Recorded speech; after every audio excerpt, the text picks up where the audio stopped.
Chers paroissiens, chères paroissiennes de l'unité pastorale de la Croix-Glorieuse, bon dimanche. J'ai la joie de me trouver devant des portes ouvertes, les portes de l'Église Saint-Esprit, mais bientôt, ce sont les portes de toutes nos églises de l'unité pastorale qui seront ouvertes.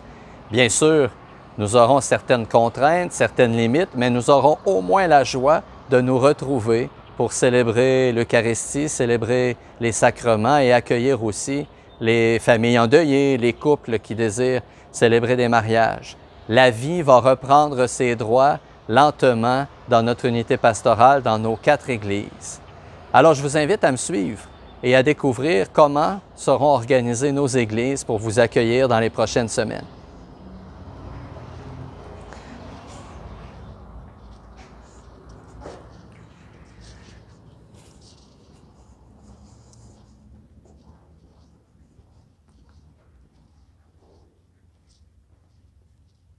Alors, comme vous le voyez, l'Église a été organisée pour permettre la distanciation sociale. Vous remarquez que chaque place a été identifiée, soit en vert, soit en rouge, pour indiquer où les paroissiens pourront prendre place. Certaines cordes ont été installées aussi pour permettre la distanciation entre les personnes, entre les couples ou les familles. Des allées maintenant ont des sens qui leur sont attribués. Nous ne pourrons pas nous promener librement dans l'Église, n'importe comment. Il faudra suivre les indications qui sont fixées au sol lors de nos quelques déplacements pendant la célébration. Évidemment, à l'entrée, vous serez invité à vous nettoyer les mains adéquatement pour ne pas introduire de virus à l'intérieur de l'Église. D'autres indications vous seront données, évidemment, lorsque vous viendrez à une de nos célébrations. Dès lundi, vous pourrez assister à la messe, venir être entendu aussi en confession, mais ce rendez-vous, puisqu'il nous faut respecter la limite des 50 personnes maximum. Pour prendre rendez-vous pour une de nos célébrations, que ce soit en semaine ou en fin de semaine, vous êtes invité à vous rendre sur notre site Internet à croixglorieuse.ca pour y faire votre réservation. Pour les gens qui ne sont pas habiles avec l'Internet, ne vous inquiétez pas, dès lundi, nos secrétaires seront présentes dans les différents bureaux paroissiaux pour prendre vos réservations. Nous savons que tout ça entraîne certains désagréments. Nous aurions préféré pouvoir vous accueillir librement. Nous étions prêts à le faire, mais les contraintes des autorités sanitaires nous obligent à mettre en place un certain nombre de protocoles à suivre. Alors, je vous invite à la patience. Je vous invite quand même à revenir à l'Église dans la joie, le cœur léger, mais en suivant les directives qui seront demandées. Donc, important de retenir, réservation à faire avant de vous présenter pour éviter les frustrations à la porte. Cette réservation peut être faite par le site Internet, croixglorieuse.ca, ou en téléphonant au secrétariat.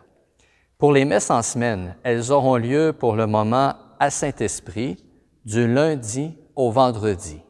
Et oui, nous cesserons la télédiffusion de la messe le samedi, puisque les églises sont maintenant réouvertes, accessibles au public.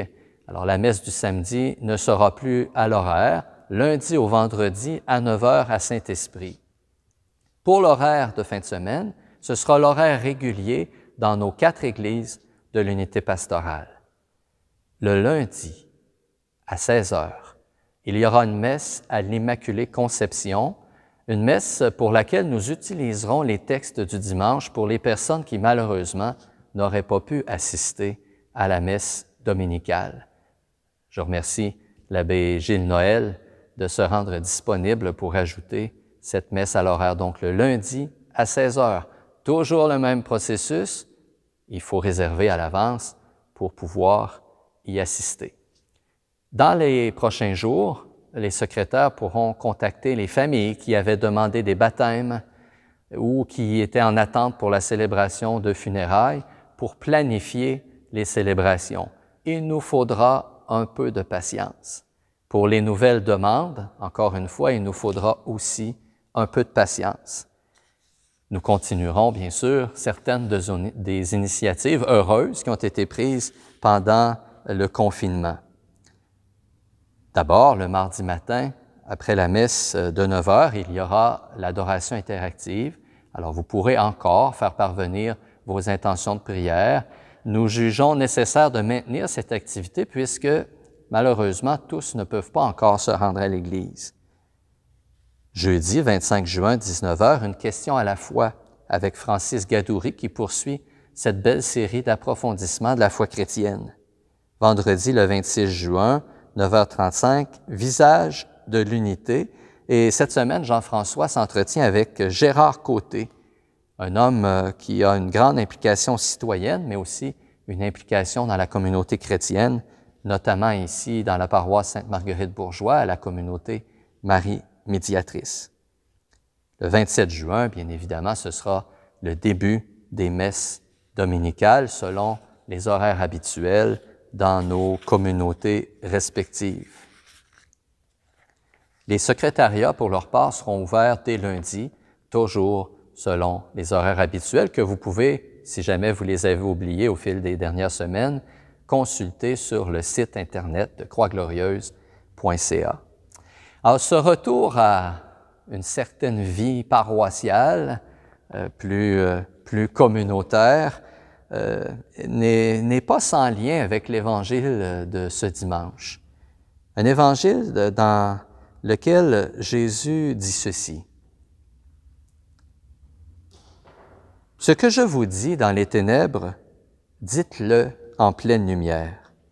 Ce que vous entendez au creux de l'oreille, proclamez-le sur les toits. » Un peu plus loin, Jésus dit, « Quiconque se déclarera pour moi devant les hommes, moi aussi je me déclarerai pour lui devant mon Père. » Ce qui est central dans cette page d'Évangile, c'est le témoignage de notre foi en Jésus. Un témoignage, nous le savons, qui s'articule selon deux axes. D'abord, le témoignage en parole, l'annonce du kérygme, l'annonce de la venue du Christ qui s'est incarné, qui a pris notre condition humaine, sauf le péché, qui a vécu notre expérience humaine, qui est mort et qui est ressuscité pour notre salut. L'annonce du kérygme est nécessaire pour partager ce qui est central dans notre foi. Et le deuxième axe du témoignage, c'est le témoignage de vie, l'exemple que nous donnons, pour que ceux et celles qui nous voient vivre reconnaissent le Christ, reconnaissent que nous sommes sous la mouvance de l'Esprit. Vous savez, dans ce retour à l'Église que nous allons vivre, je l'ai dit tout à l'heure, il va y avoir des contraintes, des embêtements. Peut-être que certains d'entre vous n'êtes pas d'accord avec toutes ces mesures qui sont mises en place, mais il nous faut les respecter si nous voulons pouvoir nous rassembler. Je vous invite donc à réfléchir avant de vous présenter à l'Église à ce témoignage de foi que Jésus nous invite à rendre devant les hommes. D'abord, ce témoignage de foi, il doit se vivre ici, entre nous.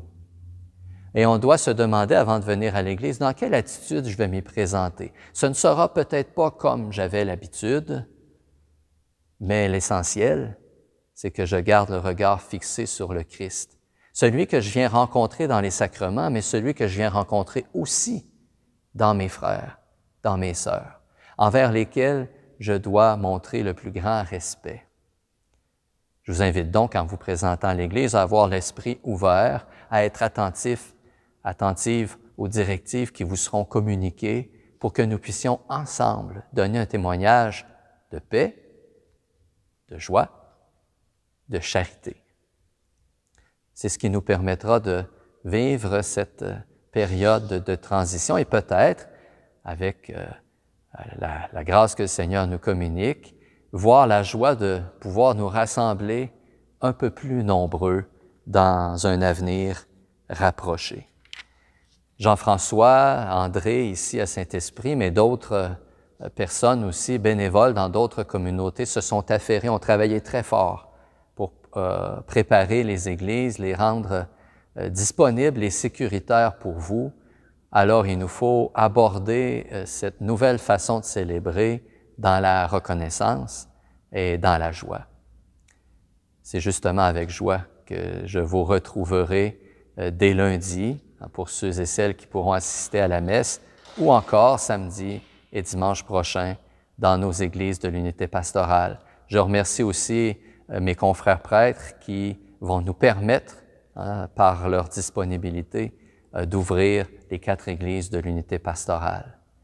Alors, je demande au Seigneur, dans l'attente de cette joie des retrouvailles, de faire descendre sur vous sa bénédiction, et d'une façon particulière sur ceux et celles qui ne pourront pas immédiatement venir auprès de nous dans ces églises pour différentes raisons. Que le Seigneur brise leur isolement, les garde dans sa paix, lui qui est Père, Fils et Saint-Esprit. Amen. Demeurez dans la paix du Christ.